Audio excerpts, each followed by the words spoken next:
C'est l'heure d'écouter un nouveau numéro de votre magazine. C'est le 48e épisode de cette deuxième saison.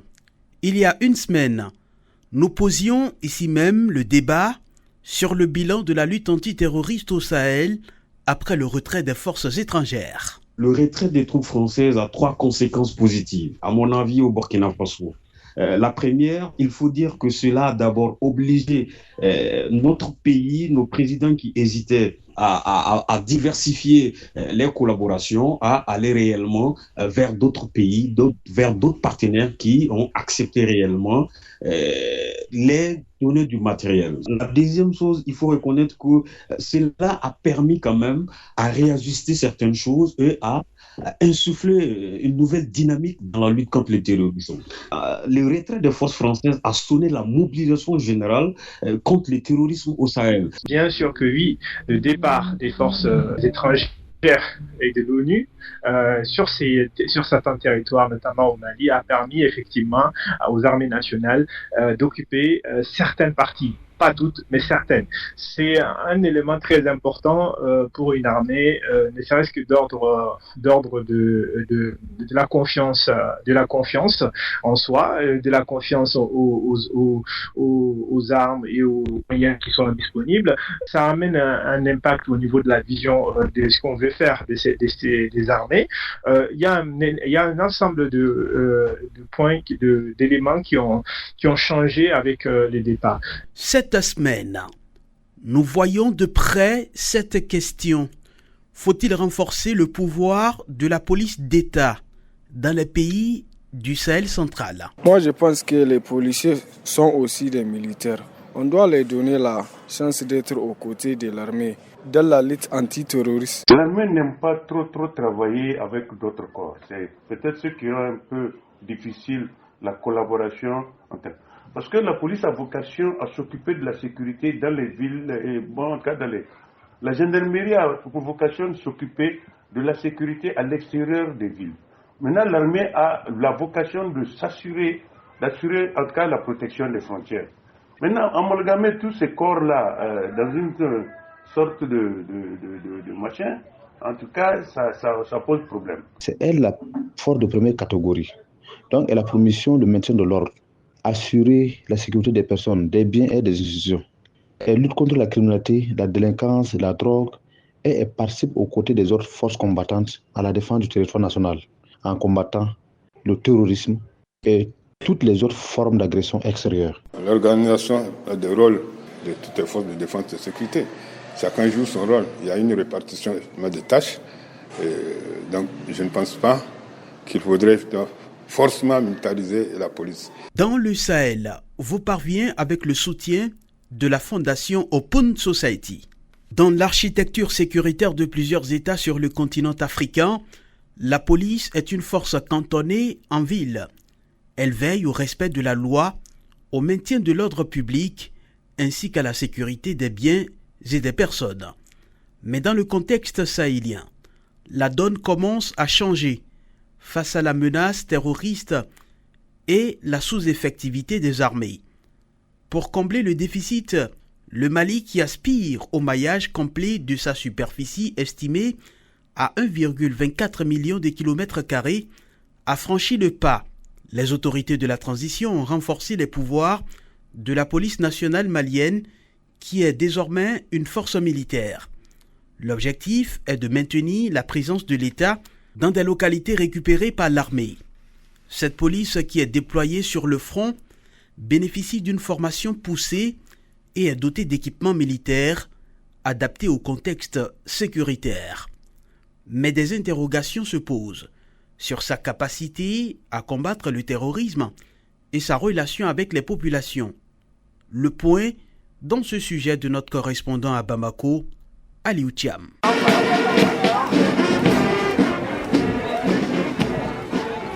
Octobre 2023, 232 élèves commissaires terminent leur formation de 7 mois au cours de laquelle ils ont appris des tactiques de combat et le maniement des équipements militaires des dernières générations. Lors de leur formation, notamment les techniques de palpation, les techniques de menottage, les techniques de progression, de maniement d'armes, de contrôle des véhicules, entre autres. Ces nouvelles recrues seront ensuite déployées sur les théâtres d'opération pour combattre le terrorisme. Le contrôleur général des brigades, Souleymane Traoré, directeur général de la police nationale. Ces cadres de la police nationale ont bénéficié de formations de haut niveau, dispensées par d'éminents experts, afin de pouvoir faire face aux impératifs sécuritaires du moment. Leur programme de formation a pris en compte le nouveau paradigme de l'environnement sécuritaire et l'émergence de nouvelles menaces. Ce programme a été complété par des modules spécifiques à la militarisation de la police. Chaque jour, notre police monte en puissance, accroît ses effectifs et ses équipements. Au cours de ces 3 dernières années, nous avons entrepris une lutte accrue contre le terrorisme, la criminalité et la délinquance.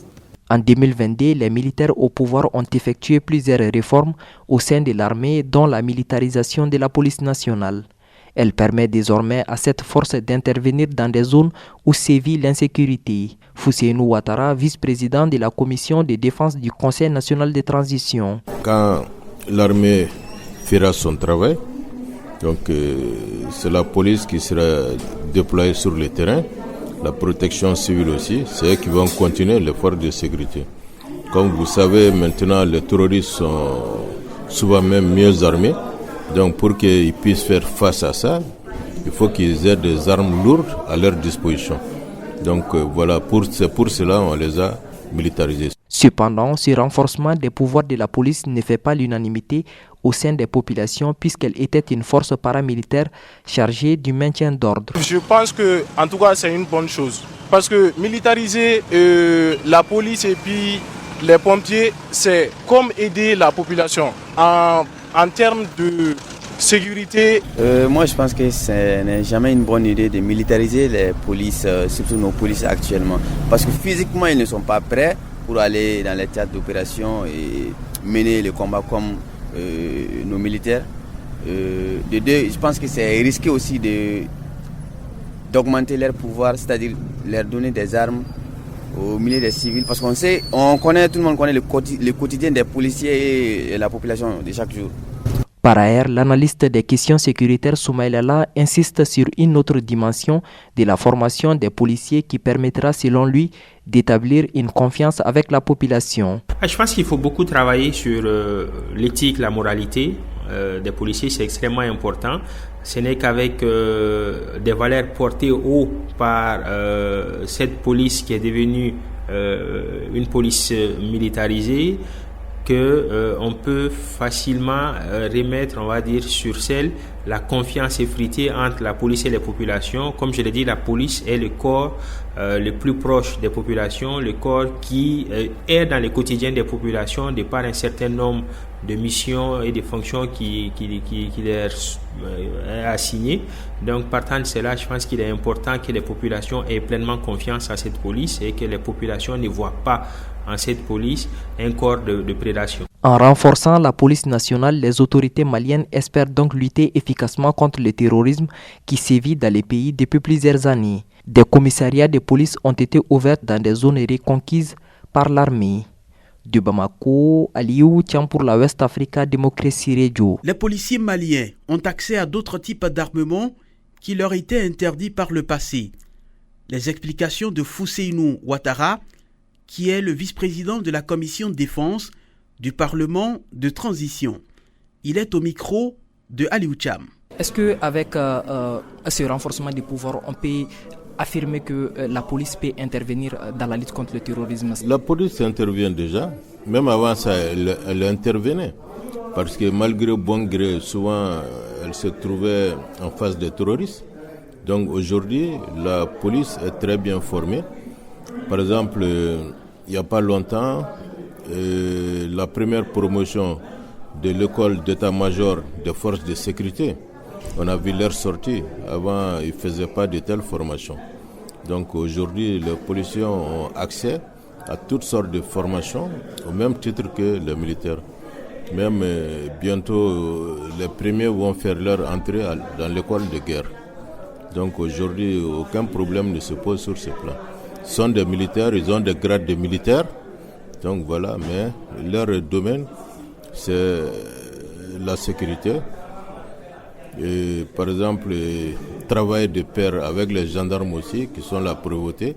Donc la police va travailler pour sécuriser, c'est-à-dire que c'est son domaine même, sécuriser les citoyens pour que les citoyens puissent vaquer à leur travail. Les militaires d'habitude, c'est surtout la sécurité, faire face aux dangers qui puissent,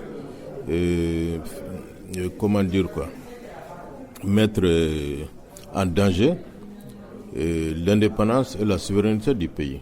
Donc, généralement, les militaires font face à ça, les ennemis de l'extérieur et de l'intérieur aussi.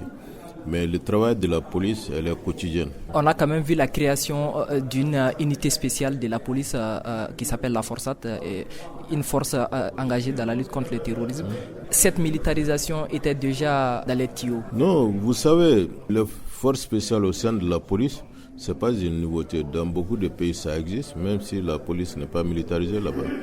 Ce sont des forces qui sont formées spécialement pour faire face à certains dangers. Elles sont des forces qui sont formées aussi pour être déployées le plus vite possible, dans les plus brefs délais, pour faire face à des dangers qui apparaissent. Donc, ce n'est pas seulement au sein de la police. Si vous prenez tous nos corps, il y a les forces spéciales autonomes de l'armée, dont fait partie le président de la transition, le général d'armée, voilà, Assimi Goïta. Donc la police aussi a ses forces spéciales, la gendarmerie aussi en a et la garde aussi en a. Aujourd'hui, on a parlé du renforcement des équipements militaires avec la militarisation de la police. Est-ce qu'il y aurait-il pas des dangers peut-être à l'utilisation de ces équipements? Non, moi je vous rassure que le citoyen lambda vis-à-vis de la police n'a rien à craindre. Au contraire, à la vie de la police, le citoyen lambda doit se sentir en sécurité. Les policiers sont formés et ils savent où utiliser ces armes de guerre. Ce n'est pas contre la population, c'est contre les menaces dont j'ai parlé, les menaces terroristes, ainsi de suite. Donc ce ne sont pas des armes qui leur sont données pour se promener en ville, non. Ce sont des armes qui leur sont données dans les champs, dans les théâtres de guerre.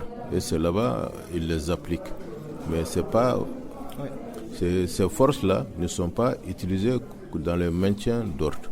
Comme vous le savez, même Forsat et consorts, dans l'arrêté du ministre qui les avait créés, c'était bien écrit qu'ils ne doivent pas être utilisés dans le maintien d'ordre. Sinon, dans la sécurité intérieure, ils sont impliqués, mais ce n'est pas pour faire face aux civils. Fousseinou Ouattara, vice-président de la commission défense du Parlement de transition au Mali. Il était avec Aliou Cham à Bamako. Au Niger, nous avons parlé à plusieurs analystes et acteurs de la société civile. Pour certains, la place de la police se trouve dans les villes et postes de contrôle.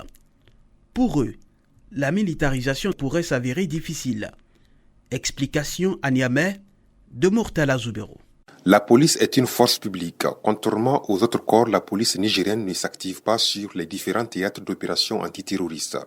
Pour l'analyste nigérienne des questions sécuritaires Bonti Diallo, la cohabitation entre le corps de la police et l'armée dans la lutte contre le terrorisme serait une chose difficile. L'armée n'aime pas trop travailler avec d'autres corps. C'est peut-être ce qui rend un peu difficile la collaboration entre. Parce que la police a vocation à s'occuper de la sécurité dans les villes et en tout cas dans les. La gendarmerie a pour vocation de s'occuper de la sécurité à l'extérieur des villes. Maintenant, l'armée a la vocation de d'assurer en tout cas la protection des frontières. Maintenant, amalgamer tous ces corps-là dans une sorte de machin, en tout cas, ça pose problème. Parce que ça pose problème. Le militaire, en agissant, n'a pas envie d'un regard autre que celui de l'armée. Et vous avez vu, même avec les Américains, lors des différentes guerres, ils n'ont pas pris le risque de mélanger les troupes. Mais malheureusement, en Afrique, les gens, peut-être par manque d'effectifs et de moyens, sont en train de procéder à... Vraiment, moi je me dis que ça pose problème parce que ce ne sont pas des corps qui sont formés de la même manière et qui sont formés pour travailler ensemble. Au Mali voisin, les autorités de la transition ont décidé de militariser la police. Mais pour l'acteur de la société civile nigérienne et président du mouvement nigérien pour la réconciliation et la paix, Mika Adamega, la police nigérienne a sa place dans les zones urbaines et les postes de contrôle. Tant que l'armée est à mesure, est capable de faire la guerre contre le terrorisme, la police doit être réservée pour faire son travail dans les zones urbaines et dans les villages et autres, là, leur poste de contrôle. Puisque si nous faisons en sorte que la police soit sur le front, je pense que dans les zones urbaines, dans les villes et autres, là, la sécurisation sera un peu difficile vu le nombre de FDS que nous avons dans ce pays. Et je peux vous garantir aussi que dans l'histoire de l'armée nigérienne, des FDS, nos fans, forces armées nigériennes, ne se voient pas travailler avec les autres corps, peut-être avec la garde nationale, mais la gendarmerie et la police, ça risque de créer un conflit. Je me souviens d'une fois, on causait avec des officiers de l'armée qui étaient sur le front au niveau de la zone de Difa, au moment fort de la guerre contre Boko Haram, par exemple. Et quand ils vous racontent ce qui se passe en l'absence de la gendarmerie, mais vous verrez même qu'ils ne sont pas contents d'avoir la gendarmerie avec eux sur le front. Amadou Seydou, le général et commissaire de la police nigérienne à la retraite, ne soutient pas la militarisation du corps de la police. Il estime qu'elle a son rôle à jouer au sein de la population. L'organisation a des rôles de toutes les forces de défense et de sécurité. Chacun joue son rôle. Il y a une répartition des tâches. Donc, je ne pense pas qu'il faudrait forcément militariser la police. Mais ce qui est sûr, ce qui pourrait quand même être bénéfique, c'est peut-être la garde nationale qui a les mêmes capacités en matière de formation que les militaires puissent, pourquoi pas, peut-être effectivement dissoudre ou se fondre dans l'armée pour que sur le champ opérationnel, on ait beaucoup plus de présence sur le terrain. Mais par contre, en ce qui concerne la gendarmerie, la police, je crois qu'il faudrait renforcer la formation et la capacité par d'abord la création des unités. Et ensuite, effectivement, les brigades qui sont au niveau des frontières, ils ont créé cette série de structures. Il faut renforcer également ces gens, pouvoir parvenir à contrôler efficacement le territoire. Selon Bello Abdou, membre du Conseil national de la jeunesse du Niger, l'idée d'envoyer les policiers sur les opérations antiterroristes est souhaitable. Moi, je pense que les policiers sont aussi des militaires. On doit leur donner la chance d'être aux côtés de l'armée. Dans la lutte antiterroriste, beaucoup pensent que les policiers ne peuvent pas tenir, mais il faut les essayer voir. D'autres acteurs pensent qu'ici au Niger, le pouvoir de la police nigérienne est limité. Elle ne peut servir que dans les villes et au niveau des postes de contrôle. De Niamey, Murtala Zouberou pour West Africa, Démocratie Radio. Au Burkina Faso, la police d'État joue un rôle important dans la lutte contre l'insécurité. Au-delà de ses missions habituelles, elle s'engage de plus en plus sur les théâtres d'opération. Une importance reconnue par les différents acteurs que Martin Kaba a rencontrés. Nous le retrouvons à Ouagadougou. L'analyste des questions sécuritaires Yembouani Lompo est convaincu que la police nationale a un rôle capital dans la lutte contre l'insécurité et l'extrémisme violent. C'est elle la force de première catégorie. Donc elle a pour mission le maintien de l'ordre, assurer la sécurité des personnes, des biens et des institutions. Elle lutte contre la criminalité, la délinquance, la drogue et elle participe aux côtés des autres forces combattantes à la défense du territoire national en combattant le terrorisme et toutes les autres formes d'agression extérieure. Au Burkina Faso, cette force paramilitaire renferme plusieurs unités d'élite dont la brigade anticriminalité BAC, la compagnie républicaine de sécurité CRS et l'unité d'intervention de la police IUP.